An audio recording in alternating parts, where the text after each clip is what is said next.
Neste vídeo, um texto de 83 anos, escrito pelo missionário sueco Nils Castberg, falando sobre os trabalhadores do Evangelho e o seu salário.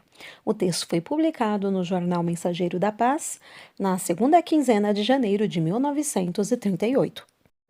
Seja bem-vindo ao Diário Pentecostal Historiando, análise histórica e crítica sobre o movimento pentecostal brasileiro. Se inscreva no canal e siga nossas redes sociais.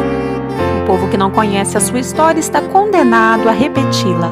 Porque dizem as Escrituras: não ligarás a boca ao boi que debulha, e também digno é o obreiro do seu salário. 1 Timóteo 5:18. O mundo em geral julga os pregadores e os sacerdotes como indivíduos improdutivos, que nada sabem e nada querem fazer. Crê também que os pregadores desempenham a sua missão como qualquer pessoa que tem um ofício, pois não compreendem que os verdadeiros pregadores são chamados por Deus e pregam porque o amor de Deus os constrange, pois estão na mesma posição de Paulo quando disse: ai de mim se não pregasse o Evangelho. 1 Coríntios 9:16. Existem, infelizmente, padres, pastores e pregadores que desempenham o seu mandato visando apenas o provento material. Tristes esses tais que assim procedem, porque vão ser castigados por Deus. Os profetas e pregadores no Velho Testamento eram chamados e mandados por Deus. Moisés recebeu a sua vocação no Monte de Deus, em Horebe, Êxodo 3, do 1 ao 5. Isaías recebeu o seu chamado quando se achava no templo, Isaías 6, do 1 ao 6. Jeremias, ainda moço, foi chamado por Deus para levar a sua mensagem a um povo rebelde e obstinado, Jeremias 1, do 1 ao 8. Deus os chamou, os sustentou e os ajudou a levarem a sua palavra nas suas bocas e as tochas de fogo.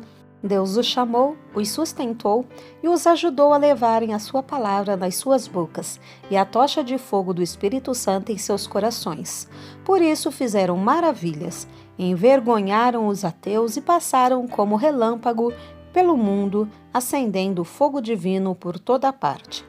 Os 12 apóstolos também foram chamados por Jesus e revolucionaram o mundo com a sua doutrina, o Evangelho, que ainda está mostrando o seu poder para a salvação de todo aquele que crê. Aleluia! Ainda hoje temos pregadores mandados por Deus. Esses estão certos de que Jesus os chamou com uma santa vocação para pregarem a sua palavra.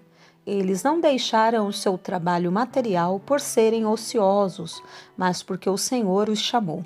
O trabalho que eles agora têm não diminuiu, antes aumentou e multiplicou em responsabilidade. Ganhar e cuidar as almas é muito mais que ser boieiro ou exercer outro mistério. A matéria é finita, mas as almas são eternas, e por isso ser pregador do Evangelho, dar contas a Deus de uma missão tão nobre não é fácil. Ai do pregador que facilita de cuidar bem do rebanho de Deus. Aquele que está servindo só para ganhar o pão e por não querer trabalhar materialmente, não é digno de ser pastor ou pregador. Os que não são chamados por Deus podem já deixar de pregar e exercer outro mistério, pois assim não empatarão com hipocrisia a obra de Deus. O que o mundo necessita é de pregadores chamados, preparados e mandados pelo Senhor, pois só esses fazem algo de valor para o reino de Deus. O pregador não deve também ser preguiçoso e ficar encostado na cama de dia e de noite. Ele deve sempre ter trabalhado bastante, visitar os membros da igreja, espalhar folhetos, testificar em tempo e fora de tempo, visitar os doentes e consolá-los. Um menino disse certa vez a seu pai quando estava este na mata no inverno: papai, estou com muito frio. O pai respondeu: trabalha, menino, e te aquecerás. Uns dias depois, seu pai voltou da igreja muito queixoso e disse: está tão fria espiritualmente a igreja? Então o filho se lembrou do que o pai lhe dissera na mata e replicou: trabalha, papai, e e te esquentarás. Talvez, irmão, esteja fria a tua igreja. Trabalha e então sentirás o calor do Espírito Santo. Os homens não gostam de empregados preguiçosos. Será que Deus apreciará pregadores ociosos? De modo nenhum. Quem não quer trabalhar, também não deve comer, diz a palavra de Deus. 2 Tessalonicenses 3:10. O alvo do meu artigo é falar algo a respeito do salário dos pregadores. A maior parte dos pregadores das Assembleias de Deus tem saído pela fé, lutado pela fé sem nenhuma promessa de salário fixo. Deus, porém, tem sustentado os seus e nada lhes tem faltado. Louvado seja Deus. Quando os pregadores saem para lugares novos, em que não há crentes que possam sustentá-los, têm então de lutar com dificuldade. O que, porém, não se pode compreender é que os tais vivam ainda em privações depois que o trabalho cresce e se acha levantada uma grande igreja no mesmo local das primeiras dificuldades.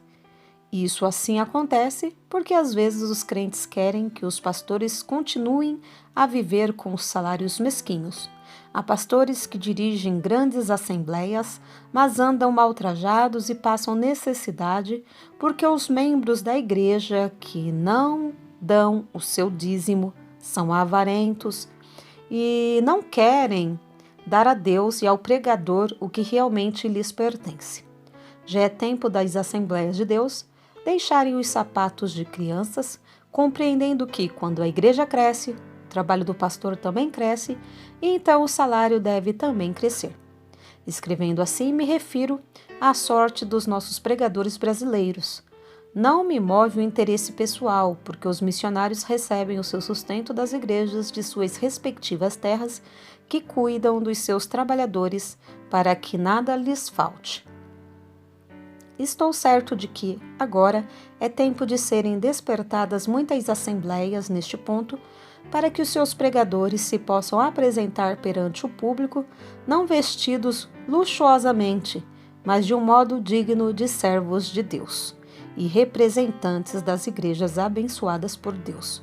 O trabalhador é digno do seu salário, disse o apóstolo São Paulo, não para ficar preguiçoso e negligente, mas para ficar livre da luta material e poder empregar a sua força e seu tempo inteiramente na vida espiritual.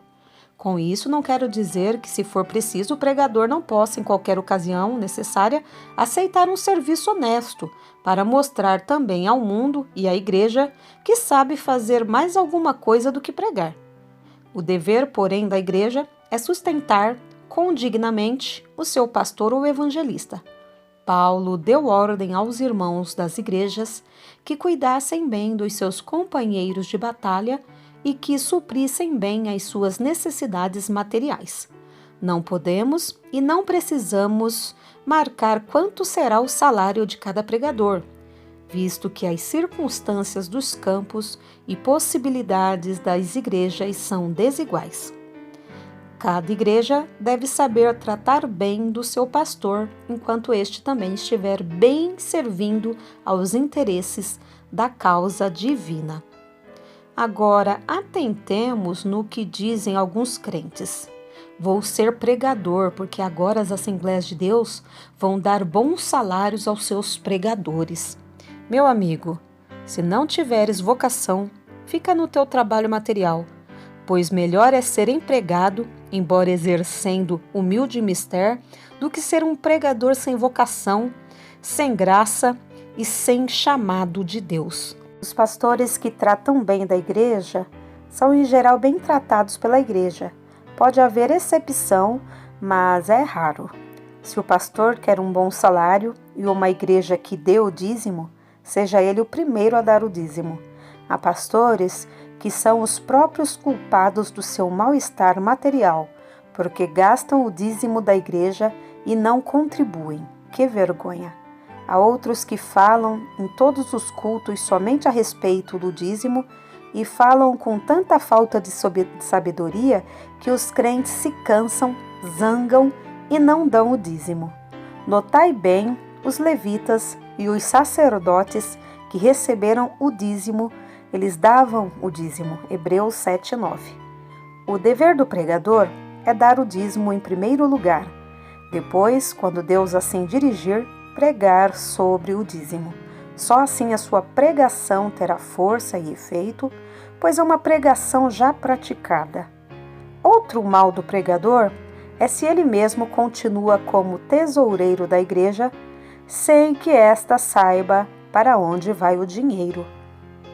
Quando a igreja tem no seu seio homens de confiança, deve ter o seu tesoureiro que também dará conta ao ministério, que por sua vez deve dar relação à igreja uma vez por mês, para que esta saiba quais foram as entradas e saídas de dinheiro. Assim, não haverá murmuração dentro da igreja a esse respeito. É uma verdadeira bênção quando o pastor está livre do lado material da igreja, tendo homens de confiança e capacidade que cuidam destas coisas. Quando as igrejas são novas, pode o pastor, por algum tempo, ser obrigado a exercer a tesouraria, por não haver ainda auxiliares para esse fim.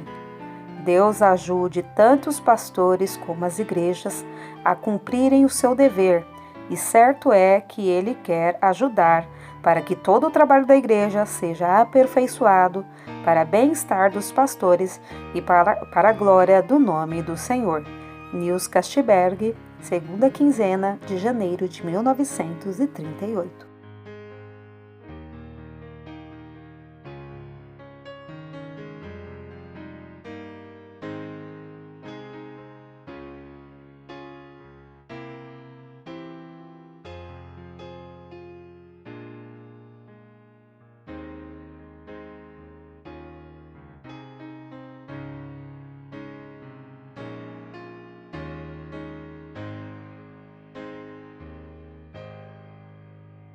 Porque nada podemos contra a verdade, senão pela verdade. Segunda carta aos Coríntios 13:8. Se você gostou do conteúdo deste vídeo, se inscreva no canal, deixe o seu joinha, compartilhe e ative o sininho para receber do YouTube as notificações dos novos vídeos.